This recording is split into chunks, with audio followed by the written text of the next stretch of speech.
Hi, I'm Shelley Lewin, the relationship architect, and I'm here at my book launch for Uncomplicated Love, which is the accumulated wisdom of thousands of hours working as a professional relationship coach and couple counselor, helping clients and facilitating them to find their solutions from their relationship challenges, as well as my own experience and wisdom from being married for 20 years. So if you are looking to uncomplicate even your most complicated relationship, please buy this book now.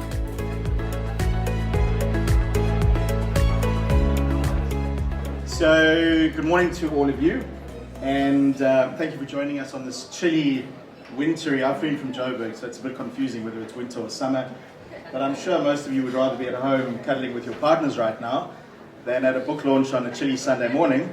But I think that's probably exactly why we are here, is to learn a little bit more about uncomplicated love and to celebrate uncomplicated love. So that was a joke about the maybe I'm projecting. Single ladies. Please meet Susie, my agent. So I'm privileged to be sitting here with Shelley and to have been invited to share this morning with you. And Shelley is the author of this very special, very important piece of work. And I say very important because as I read it, it took me on a roller coaster ride of thinking and feeling as I was going through it. And I think that's a roller coaster ride that many of us maybe need to go on and need to explore and experience. Also joining us this morning is over there in the death zone. We're still in the death zone, the two of us. We're this close to the end of our lives. It's Carl Wasty. Carl is, many of you will know Carl from KFM 94.5. Flash driver. Carl also, those of you who do wake up in the morning and watch TV instead of cuddling with your partners, you catch Carl on an espresso. And the link between Shelley and Carl is Shelley has been an expert contributor and specialist in relationships on both radio and TV over these years. And then next to me over here is Susie Ostingo, who is the founder and the owner and the leader of a highly renowned high-performance coaching company called Coach Matching, globally impactful. And Shelley and I have both had the privilege of being associates of Susie's for I think it's about 13 or 14 years, and have worked very closely with Susie over these years as coaches impacting people's lives. So, and then there's you. This morning, we're just so you know what we're going to be doing here. We're going to be having an interactive conversation for about 40 minutes. We're going to be moving up and down the people on the stage, as well as maybe bouncing some stuff at you, because one thing I know for sure, we all have relationships, we all have people, we all have stuff going on, good, bad, and ugly. And so you're part of this conversation. You're also welcome at any time to pop your hand up or throw your voice in. It's not about us, it's about all of us. And then at the end of that 40 minutes or so, we're going to move to a Q&A for anything else that might be lingering or bubbling for any of you, and deal with those. But we're going to kick it off and start to talk to the clever people on the stage and then involve the clever people in the audience. So relationships are fundamental to every aspect of our lives. Relationships are happening either because of us or in spite of us, but they're happening all the time. We can't get away from them. And we all have them, we all want them, sometimes we don't want them. And this is where I want to bring it across to Shelley. So Shelley and I, another little interesting piece of information, we're at school together. It's another century, but we didn't have a relationship at school, we didn't know each other personally. And then Shelley went off after school and became a professional model and was gallivanting around all over the world in a bikini and doing her thing. You noticed the bikini. So let me rephrase. I noticed Shelley at school. Shelley didn't notice me. But the important part of this is that here we are decades later at the book launch of this incredible piece of work. And Shelley, how did we get here? And two questions, because something else that is always a feature for me and has been a feature since I became an author as well. People always say, and why should we believe you? So how did we get here and why should we believe you? Wow. Thank you. Loaded questions. So thank you so much, Brad, for that really wonderful intro. And thank you to everybody for being here. I really do appreciate there's so many people here and colleagues, friends, and all my coaching colleagues. Thank you for being here today. So the question around why to believe me, well, let's just say I'd like to begin by saying I was a very unlikely candidate to be writing a book about relationships. I'm very clear about that. I was terrible at it. I had many complicated, painful, and unfulfilling relationships. However, I do know that I have an insatiable need to understand things and make sense of things. So for selfish reasons, I embarked on a journey to make sense of matters of the heart, because we tend to leave our minds behind when it comes to matters of the heart.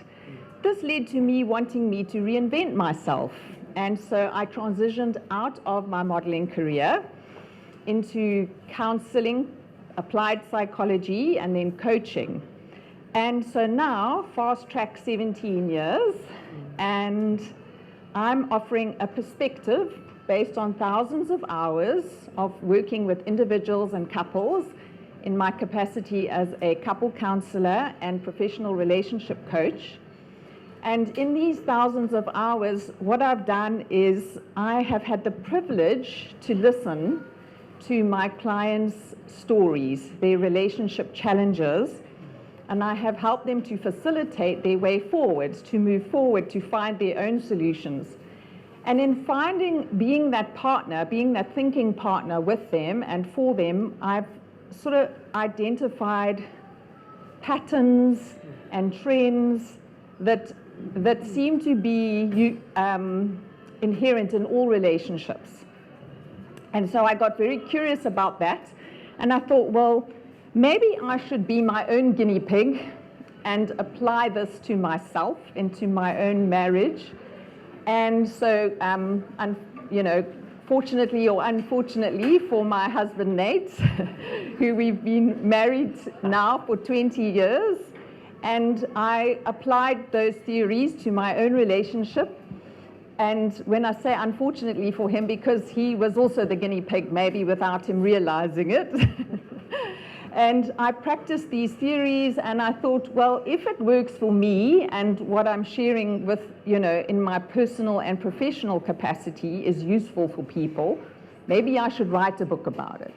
So it wasn't an easy, I had thought about this for many, many years, and those that know me way back will know that I feel like I've had a book inside of me for a very, very long time, but I just didn't feel like I had either the self-belief that what I had to say was worth sharing, and in many ways I probably still feel that imposter syndrome, but I do know that this is what I try to coach people to do, which is to put themselves out there and to take a stand for what you believe and to be of service. So the way that I'm hoping to be of service is to elevate the health and quality of people's relationships in the world.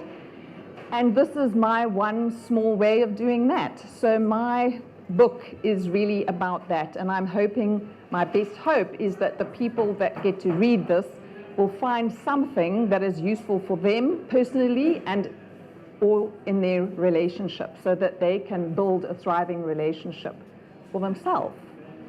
So does that answer your question, Brad? And sure. I need to now carry on. Yeah. So that was a thud, as you can see. But I think it takes that thud to get us here. The thing that stands out is the thousands of hours and the stories. And I think that's where the magic lies in. It's that access to other people. Because we've only got a limited lens, a limited amount of what goes on in our own heads.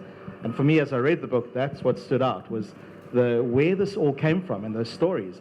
Another word that stood out that you mentioned now is health. We all have relationships. The quality of those determines the health of the relationship, very often the health of us.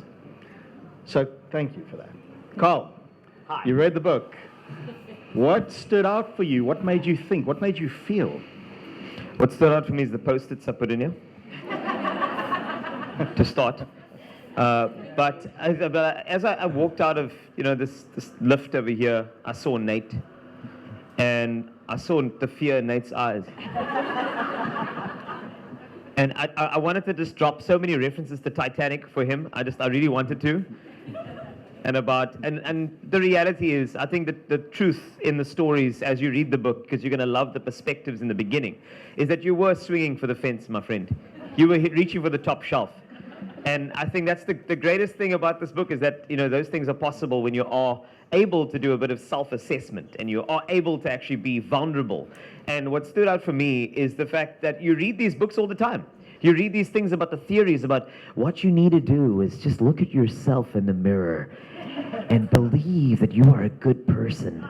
But nobody ever gives you practical, real-life connections and real-life stories that actually illustrate the way things play out for you.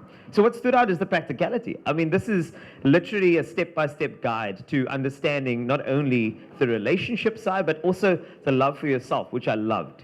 And while that is almost a trailer for you to actually go grab this book and read it, but what I enjoyed is the end of the book is filled with barriers and breakthroughs. And I think when you're reading that particular section, I'm not sure if any of you, I'm sure this is a room full of coaches, so you love reality TV, don't lie to me, because they are case studies for psychological analysis, trust me. I don't know, you my man, that's what it sounds like, reality TV. So you'd read these things, but now you've got a book that actually gives you a bit of analysis, gives you a bit of a breakthrough as to how certain relationships in those little spaces are like. So while I enjoyed the stories, Shelley, it felt like I was part of a reality TV show, which is great, because like, oh my word, what happened next? What happened next? I need to turn the page. But there was also the breakthrough. And I think the breakthroughs were profound, because the breakthroughs were embedded in real conversations that people have had with you and the real people who were coached by you. So my thing that stood out for me is that there's a lot of care in this book, a lot of vulnerability, a lot of truth, Nate, a lot of, sorry, there was room on the door for you, like Jack. But what I thoroughly enjoyed is it's the practicality. It's the fact that I can go back to a story and apply it to a moment in my life that I've had in a relationship and say, oh my word, I was a douche. Let's actually relook at this and go do a self-assessment and go do real reflections that you can go back to in the book. There's space for it, and actually really always go back and assess a bit. So I honestly want to thank Shelley for what is the 5-year service plan of self and relationship. Because I think everybody, your car is a bookie, it's in your cubby hole, this one's going to be in mine. Thank you, Shelley. So the post-it notes, are those all of the I was a douche moments? Yeah, absolutely. Yeah, all of them. I was like, why do you do that? Just, were you narcissist? What's going on? But it's actually, there are a lot of things that you pick. When you read this book, you'll have post-its too, because you want to go back to things, and I think that's the most powerful thing, Brad, is that you want to go and recheck, relook, reassess, which is a good thing. We don't do it often, because sometimes we think we are perfect lovers, perfect people in relationships, but here's the reality that you need, and it's going to make you better. And now you all know, as you work your way through the book, it's really important to try different voices and different facial expressions so that there are other people in this journey with you. I read it alone. Okay. I had a Dr. Phil, you need to understand that. Yeah, it was wonderful. You have to make it exciting for you. I think there might be an app that can help you with that. So, thank you, Carl. So, Susie, as the, I introduced you as the owner of Coach Matching, and I think there's an important contextualization around that, is out of the thousands of people I've had the privilege to experience over the years, with Susie being who she is and what she does, her insight into how humans function is profound, probably more so than anybody I've ever had the pleasure of dealing with, working with, sometimes being put in my place by. So as you read this book on relationships, with everything you know about people and how we function, what stood out for you? What made you think? What made you feel? Thank you. My goodness, no pressure then. Coming after professional speakers and models and a professional speaker here, I'm feeling rather intimidated. So I think what stood out for me was the fact that I've known Shelley since she made that transition from international model into counselor and into relationship coach. And when I went through my divorce, the first person I phoned was Shelley, because I think one of the things that I love and trust about her is that she is unbelievably authentic and honest. And sometimes it's raw, and sometimes it's uncomfortable, but it's been such a privilege to watch Shelley grow into the partner she is today, the professional that she is today, and also to have had the privilege of your guidance and support. So I think what stood out for me is that there's lots of things in this book that coaches are very, very comfortable with and very familiar with, but it's the humanity in the book and the realness and the authenticity in the book that really struck me. Yeah, very much struck me. And I love the opening. For those of you, when you start reading this book, the opening, Nate, you really were punching above your weight. But you got the girl in the end. You got the girl in the end. And I think what's so wonderful about it is that he got the girl in the end by doing the things that Shelley talks about in this book. Yeah, he showed up as a quality partner, but he also showed up as a quality human being. And that really struck me when I was reading through this. And you can see there are many post-it notes in here and things that I'm going to be going back to. And, oh, God, moments. Yes, I was that person. Yes, I did those things. But what's incredible about it is that there are so many practical exercises and great questions, really great questions throughout the book that make you stop and think and hopefully be better next time. Thank you, Susie. Again, the wheels start to turn. So while I was reading through the book, we've all burnt a few post-it notes here, and we'll burn some more. There were a couple of things that stood out for me. This morning I was having a conversation with somebody, and I said to her, I'm going to moderate this book launch, and it's about relationships and love and what. And she said to me, what stood out for you as you were reading? And I said, there was a section that got me to think about where am I in this equation.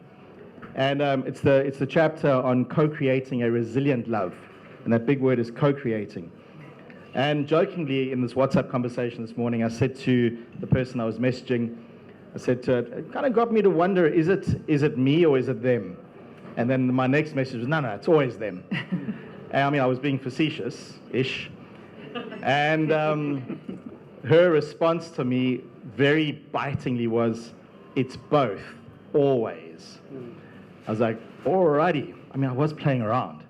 But there are 3 points in this particular piece of writing that stood out, and it is the recipe around co-creating a resilient love. And the first part was to identify a compatible partner. And that in itself is, what the hell is a compatible partner? That's where my mind went, is I think I know what a compatible partner is for me, but maybe the way I'm identifying is completely wrong, which means I stand a very small chance of it being successful, I and us. What does me being a compatible partner look like was the next thing that came up for me. So already here I'm in the quicksand going, what on earth do I do here? But Shelley doesn't leave it there. She moves into question number 2, or comment number 2, that not everybody is naturally ready, vulnerable and available for intimacy. So now already we don't know if we're compatible. Now we don't know if we're ready. And then the third part was the clanger. And it was about being a quality partner so you can have a quality partnership is a practice. It is a practice. It is a thing that is ongoing, that you are consistently getting better and better and better at. And that's how complicated this thing is, that we often take so much for granted. So that stood out for me, particularly the thing about it being a practice. Because I think a lot of us come to relationships kind of, okay, the winning or the success is finding the relationship. Nah, the success is being amazing together in the relationship. And that was a big insight for me, because I think a lot of people forget that it happens after the relationship has started, not necessarily before. And so the book stood out for me as something that really is a powerful piece of writing for before, during, and after. I'm sitting here after a relationship, before the next one. Sounds terrible, but yeah, that's how it is. That's reality. So the learning matters always, and how we think about these things matters always. So Shelley, sorry, Carl. No, Hi. Shelley, you've had your turn already. We'll come back to you. Carl, you gave us some food for thought in round 1. Yeah. Give us some more. Well, you are my spirit animal. That's exactly the way the post-it was for me, is that the concept of compatibility is an art. So what I thought in that moment is that compatibility, to my traditional understanding, and you'll see this when you read this, I really hope that you do. I was also brought in as one of the infomercial guys. Uncomplicated Love, a step-by-step guide for building thriving relationships, available at exclusive books. Anyway, as I was saying, so thank you, you're welcome. That's it. There we go. Checks in the mail, hopefully. Now, here's the thing.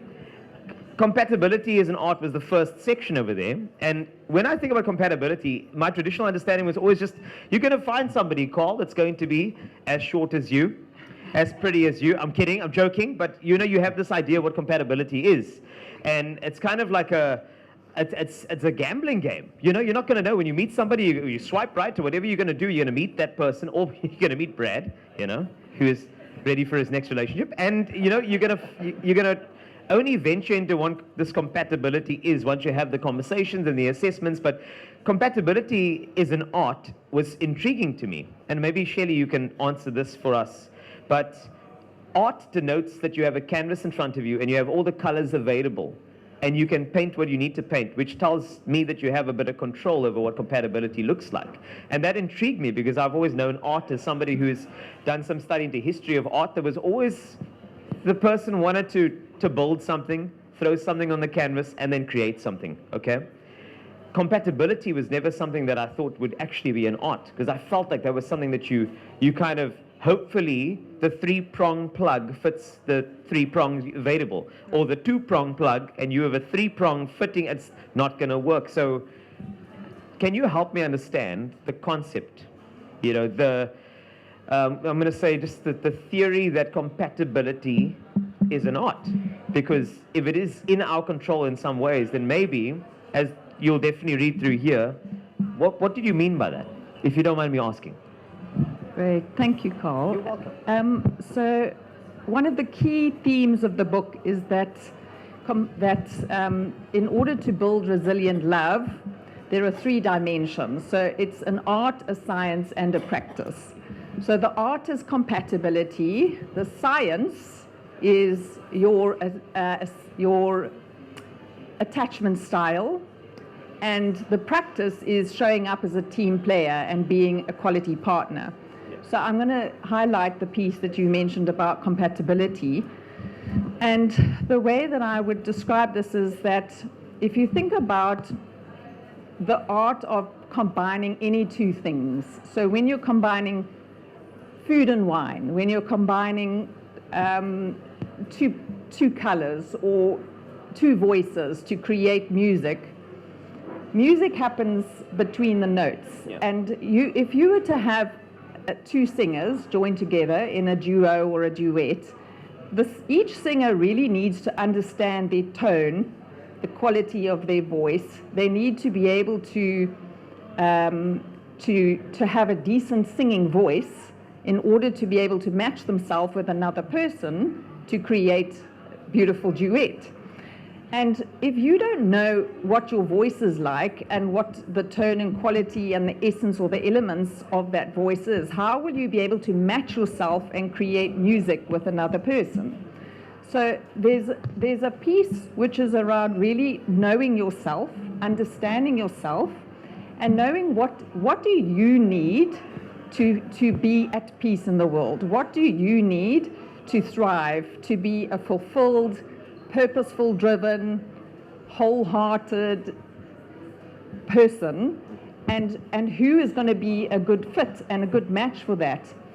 So the reason I say that it's an art is because dating is kind of like love's laboratory. You're going to meet a lot of people as you go, and when you're meeting people, the idea is not to, I hope they like me, I hope they like me. That's the last thing that you should be thinking about. What you should be thinking is, can I be myself with this person? Can I show up and be my full authentic self and they will allow me to become the best version of myself. So based on who I am, what I want to achieve for myself in my life, where I'm going, the life I imagine and envision for myself, that I can just be myself, and that person is going to augment that to make that a reality, and you will do that for them. So it's co-created. And coming back to this idea that if you are in a dance as well, whether it's two people in a dance, two people singing, you have to know as the dancer or the singer, how skilled am I? You know, so I can't show up as a terrible singer or a terrible dancer and be paired with someone who's a very good dancer or a very good singer and think, it's fine, you can carry me. You're going to be standing on their toes the whole way. Yeah. So there's an element of you becoming also your own skilled team player and becoming a quality partner. There's an element of that, which is the practices. Yes. But the art is to find somebody that can allow you to be yourself. And that's what quality. And so there's a chemistry piece, which is sure you want to have chemistry and feel physical attraction. But there's also everything else that goes into you living and expressing yourself and being who you want to be in the world that will make you a good fit or not. So I talk about we are going to be more or less aligned with people. And that's what your job is, to figure out who are you going to be more aligned with and who are you going to be less aligned with. And that's an art, really. I can feel that. Thank you. Thank you for answering. Okay. Shelley, now you've got the wheels turning. Big time. I'm curious, just by a show of hands, whom of you think you're good dancers / good partners? You're going to sell a lot of books today. Yeah. Okay. All right, so we got some hands going up. Whom of you think you might believe you're good partners, but might also be delusional? Okay, a lot of hands are going up. If we asked your partners, are you good partners? Whom of your partners would say you're a good partner? 100%. So there's that delusion thing again.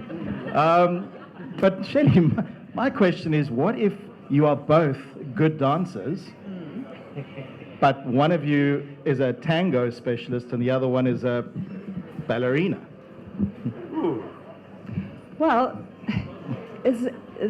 do you want to be learning tango, and is your partner willing to learn your dance, you know? So it's not about just saying this is who I am and, you know, you must fit in with who I am. That's part of the partnership piece. So there's an element that you're going to grow together, that you are actually molded by the other person. But if you have to sacrifice your dignity, your self-respect, who you are in order to fit in and make the relationship work, it'll work temporarily.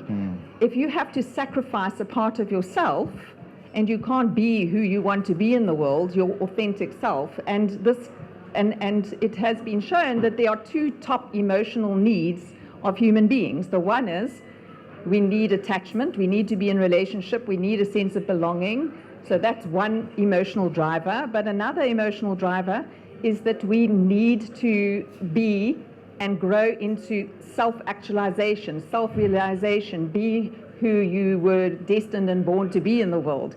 And so what happens is that when you're a child, the first thing that happens is that you are focusing on your need for attachment so that you have a caregiver who's taking care of you.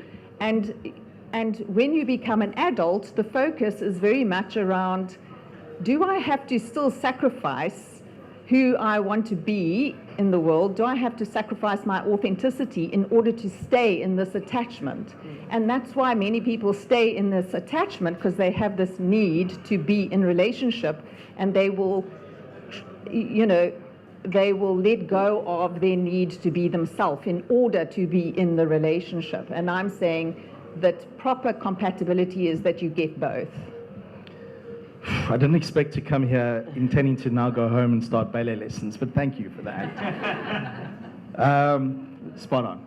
Brilliant, brilliant. Susie, I know you've got more to share with us. Oh, I've got so much more, so much more.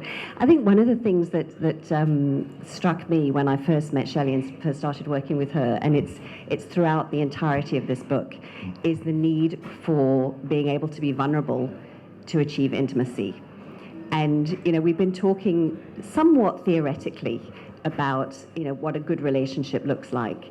But I'm going to get really honest. Because when I first met Shelley, I'd gone through a divorce, and I was thinking, how could I have possibly got it so badly wrong? Brad introduced me as somebody who is an expert in human behavior. I'm supposed to be this extremely self-actualized, self-aware human being, and yet here I am finding myself going through an unpleasant, not messy, but an unpleasant divorce with my self-esteem in the toilet, and thinking, how could I have made so many mistakes? I waited, I tried, I did all the deliberate dating, I had my list, and yet I still ended up here. And I think it comes back to what you're talking about around the child and the child's need for attachment. And we all of us have our inner child, and that inner child sometimes gets very badly in the way.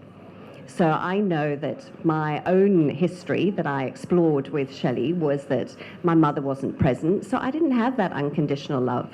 And I was talking to a very dear friend of mine a couple of weeks ago who said to me, Susie, you don't have to work to be loved. You are lovable just as you are. But in that moment, when you are in need of being vulnerable, because that's intellectually the right thing to do, can you practically hold a space for yourself to be able to do it? Because I certainly know that that's something that I've struggled with, and I'm sure that there are many people in the audience who've struggled with it as well. And you silence that little voice that says, I really should be saying I don't like that, or this doesn't work for me. But you sacrifice in that moment because of the hormones, because of the compatibility, because of the fun, because you're in a group, and everybody within that group, it's all about the couples, and we're all together in this. We all make those little sacrifices on a day-to-day basis. So I think the thing is around, how do you stay true to yourself, stay authentic, stay real, and build that intimacy with another human being when actually you're frightened. You're frightened of loss, which is, I think, what all of us, what are they going to think of me? Are they going to leave me? Because my little inner child says, actually, you need to be a good girl to be loved. Did you want to say something to that? Did you want to say something? What's coming through very clearly, this is complicated, which is why we have the encyclopedia of uncomplication. It's clear this is complicated. Yeah. In my book, I created a character called Ralph. Ralph, R-A-L-P-H, stands for refusing to allow learning and progress to happen. And it's written about the workplace, but it's a life thing. What Shelley did really, really well was enjoyed Ralph and created Olga in her book. And Olga is about being open to learning and growth always, O-L-G-A.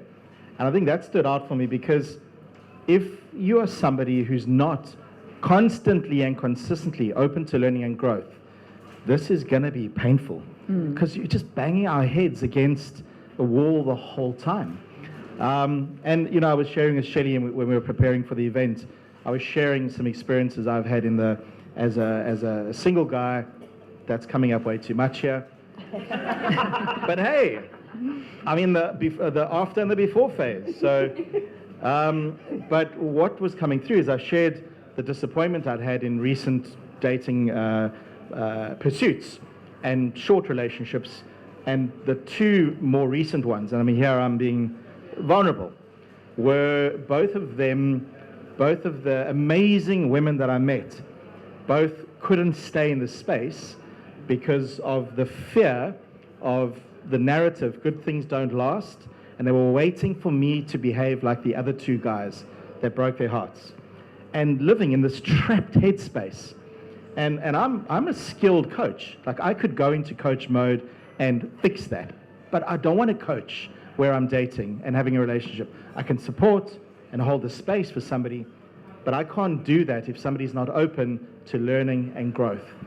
And my provocation is, how many of you are sitting in a space wanting something to happen, because they both wanted love and romance. And as I said, two incredible women. But there's nothing I could do there because of the lack of openness, because of the prison of what was going on in the mind. I think that's where so much work has to happen. So Shelley, if this book was written... Can she answer my question first? Oh, sorry, is there actually a question? Oh, no. So, well, Oh, okay. Susie was asking me about the vulnerability. Oh, okay, go for Yes. it. Yeah, and it speaks actually to what you've mentioned as well, Brad, which is that, so my sense is that people are complicated, relationships are not.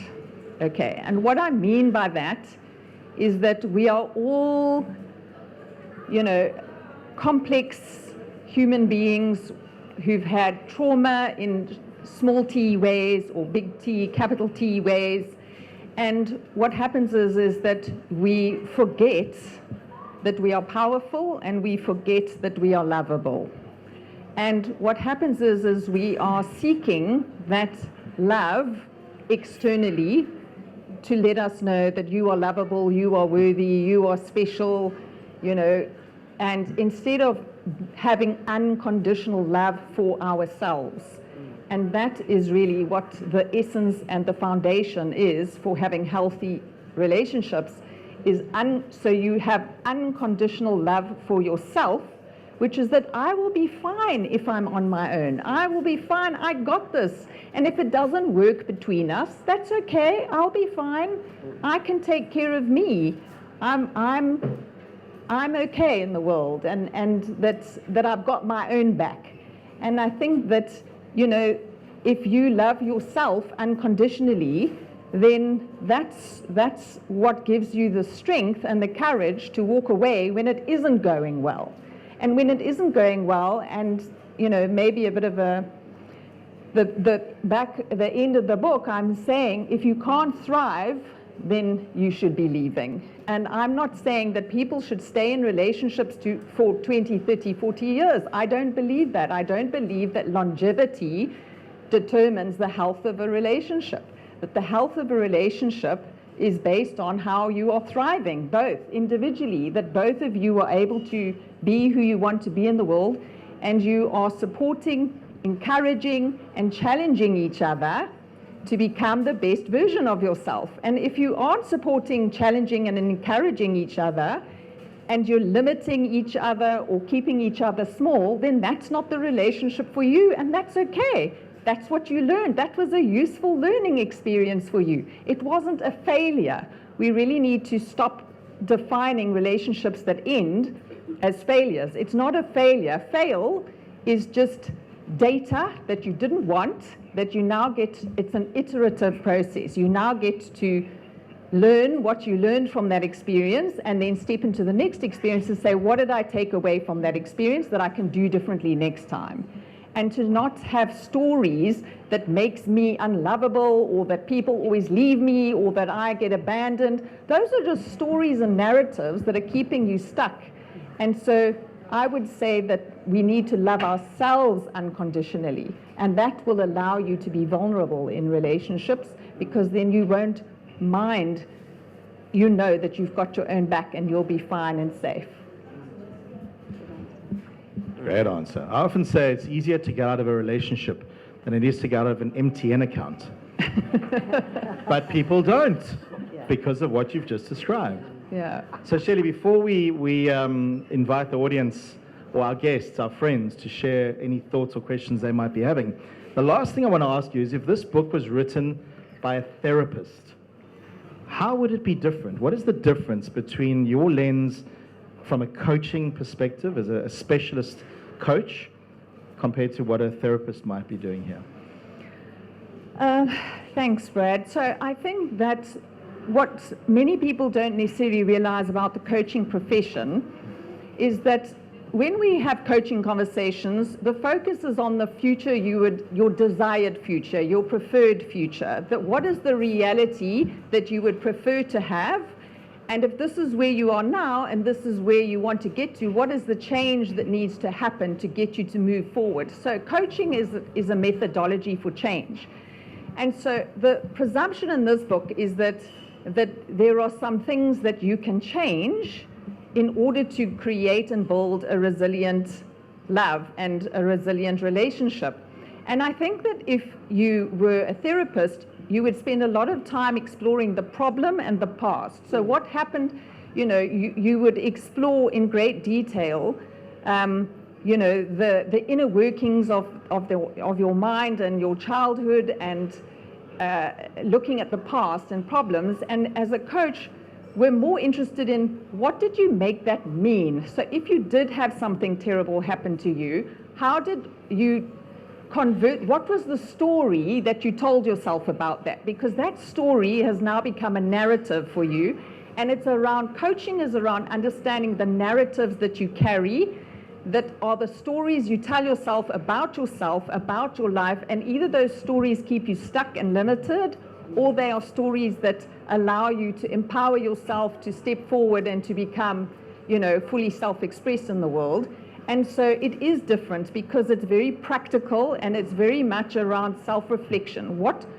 And through each section, I'm asking you to take a look and to reflect what happened for you. What is the story that you're telling yourself? What is the narrative? What do you believe to be true? Based on your current reality, what must you believe to be true in order for this to be happening? And so wherever you feel stuck or blocked or there's no flow, I can assure you, you have a narrative and a limiting belief. Wherever you have flow in your life, where things are going well, then your narratives are great, they're empowered, and keep doing more of that. And so that's probably the biggest difference between a book written by a coach versus a therapist. And the two work interconnectedly. Sure. It's really important to know when do you need to be unpacking Sure. what came before. Thank you for adding that. And when do you need to be moving into committed experimentation? Because we're always experimenting of how do I move forward and what comes next. Cool, let's see what's going on for you. Any questions anyone wants to ask? Any thoughts or comments or any contributions to share? Got a hand over there.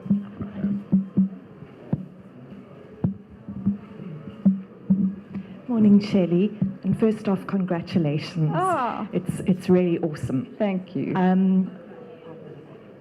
I wanted to ask, and I don't know if the book does cover it, but for those of us who are in the coaching profession, what I'm interested in is increasingly we are coaching millennials and Gen Zs, and Susie, Shelley, and I are all parents of almost grown children, and my observation is they're finding it even more challenging to do relationship than Gen Xers did, and it's challenging enough for us.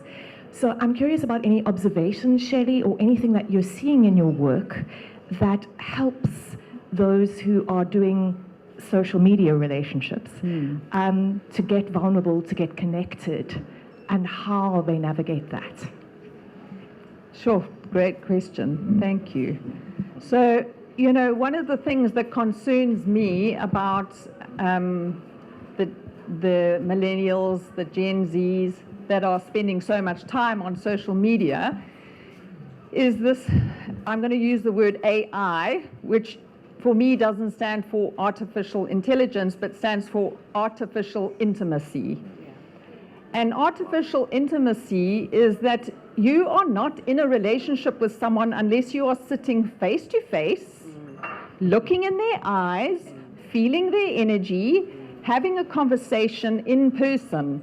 And so if it's not in person where you can feel, touch, explore, gaze into that person's eyes, hold their hand, and be in person and real, it's artificial intimacy. And I don't know that I would encourage parents to try and spend as much time sitting, talking, and the skill of relating, human to human. And that, to me, is probably the biggest challenge that these youngsters will face, is because they're not spending enough time in person with each other. And so the more that they can do that, looking at each other and being able to hold the space for each other in person rather than just words. You know, communication is 93% non-verbal. So the words, 7% of what's going on behind a screen. And, you know, just as an example, I have worked with Brad now. We have been having, we're in a coaching circle together, and we have been meeting for years online. And I thought that obviously I have a sense of Brad, but yesterday was the first time that we met in person. And I cannot tell you the difference that has made for me. Who I thought and had a sense, it's very, very different when you meet people in person, and to get a sense of that person and to feel the energy. You know, you have receivers and receptors that are picking up on all sorts of things that you weren't even aware of, that you will only notice when you're in person with a person. So that would be, if that answers the question. Thank you. Make a comment. Yes. And they call it social media. Yes. Nothing could be more asocial. Correct. It's not social, absolutely. I am aware of the time, so what I would like to do, if I can, just read a piece for you that speaks to this unconditional love. So this piece that I'd like to read for you is "Let's Build Your Steps." So, and this is what I'd like to share with you today. Whichever path led you here, you are taking your life and your relationships into your own hands in order to live with greater clarity, passion, and purpose. The information in these pages will help you to do that. I support and encourage people to reconnect with their personal power. If things are not going well, consider that you had the power to create that. All of those things which you now don't want, you certainly have the power to create the things you do want. Despite any trauma that may have happened to you, you have everything you need to live a life infused with love, joy, peace, contentment, wonder, and awe. You have your very own GPS. That is a greater personal self, which communicates to you through your intuition and emotions. Your GPS guides you to the people, places, and experiences that support your thriving, which is why your relationship with yourself is primary. We need to rely on other parts of ourselves beyond the logical and conscious mind to be able to navigate more clearly when we are aligned or not aligned with someone or something. It is a contributor to your logical discernment. You need to be using your own GPS as well as your conscious mind to avoid going off course and getting lost, or worse, losing yourself in a relationship. And that's where I'd like to close out. Thank you, Shelley. Wow.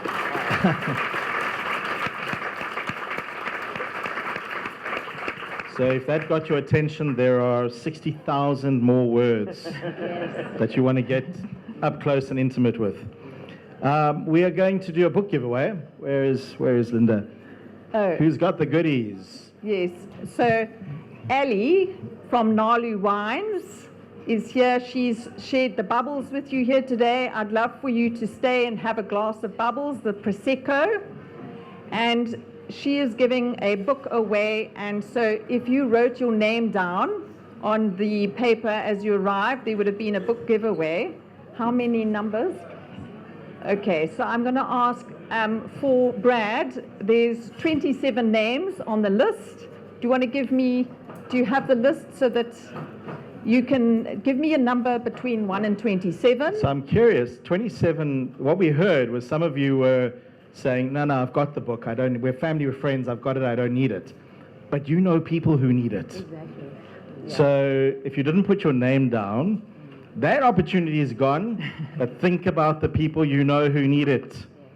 A number between 1 and 27. Yes. Number 10. Okay. So the person the book who's going to get the giveaway is Renee Watson. Yay! Well done, Renee. Well done, Renee. Great. So Renee, we'll give you the book afterwards. And I am cheekily punting, but books are now available for purchase. Shelley is obviously here to sign them. you know the value of an author-signed book on the day of launch. Absolutely. And so grab them, think about the people you know. Relationships are what make or break our happiness in so many areas of our lives. And yeah, as Shelley said, you're welcome to join us for Prosecco, bubbles, and mimosas. Are they mimosas? Yes, there's okay. mimosas. And I want to close just by reading a little something that's in the front of the books. And it's by Rumi. It says, your task is not to seek for love, but merely to seek and find all the barriers within yourself that you have built against it. From myself, and I know from Shelley, Susie, and Carl, that we wish for you all abundant and uncomplicated love. Thank you for joining us. Thank you so much. I'm so grateful that you're all here. So much appreciation and delight to share the stage with these precious people and to have you all here. So thank you so much and have a wonderful Sunday, everybody.